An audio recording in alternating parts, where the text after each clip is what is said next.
Hey guys, today we're going to be looking at percent composition, which goes hand in hand with molar mass from yesterday. And actually, we're going to be using the same notes as yesterday. We're just going to be looking at this bottom half now. So go find your notes. Hopefully they are filled in. I'm going to pause this video real quick and get mine filled in, and we'll go from there.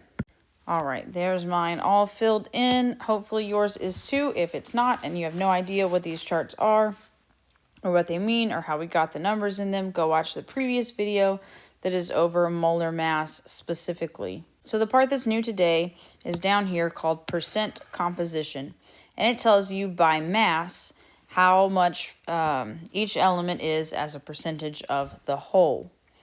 And the formula for that is right up here. It is part over whole times 100%. So we're going to just do this by example.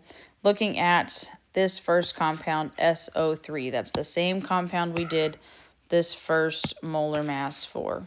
Same compound. So down here, we see both elements listed. We've got sulfur and we've got oxygen.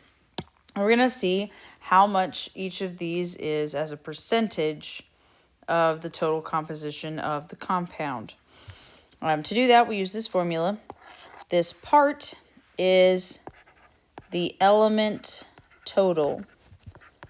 So for sulfur, the part is the total for sulfur. Let's go look at the total for sulfur here. It's right up here. The total for sulfur is 32.066 grams. So I'm going to go write that down here. Got 32.066 grams. And that is divided by the total or the whole for the entire compound, which is this number right here, 80.063. Oh, did not mean to write that in yellow. Okay, 80.063, that's in grams. Multiply by 100 to make it a percent. If you whack that baby into the calculator, you get something like 40.05%. Cool. What this means is that by mass, sulfur trioxide, SO3, is 40%-ish sulfur. Now we'll do the same thing for oxygen. For oxygen, the element total is this number, 47.997. So write that down on the top. 47.997 grams divided by the total, which is still 80.063 grams.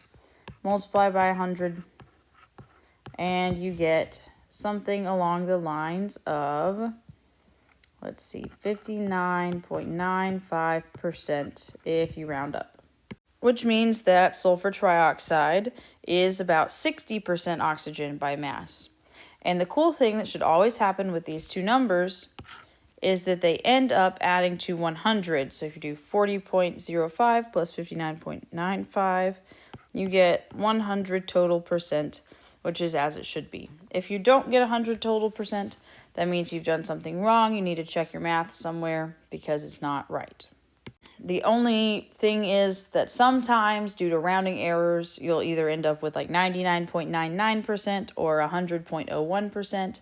That's fine if that's how it works out. We're just going to say it's close enough, and we'll attribute it to rounding error.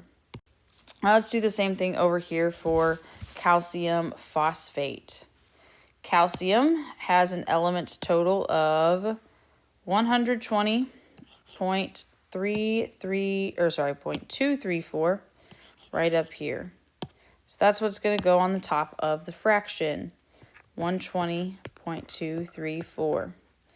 And that is in grams. We're dividing it by the total, which is down here, 310.174. Put that on the bottom, 310.174 grams times 100% equals some number. I'll leave that for you to figure out. Go ahead and set up the rest of phosphorus and oxygen on your own.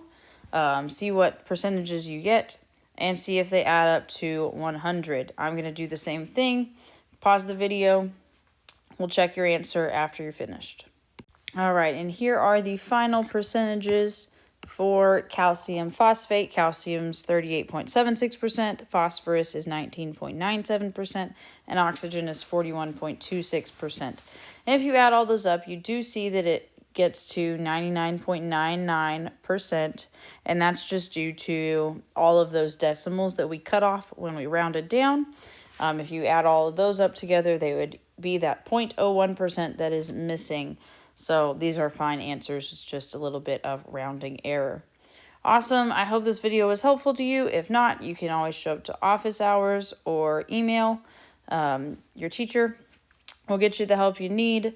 And please stay on top of that. We appreciate all of your hard work and your dedication.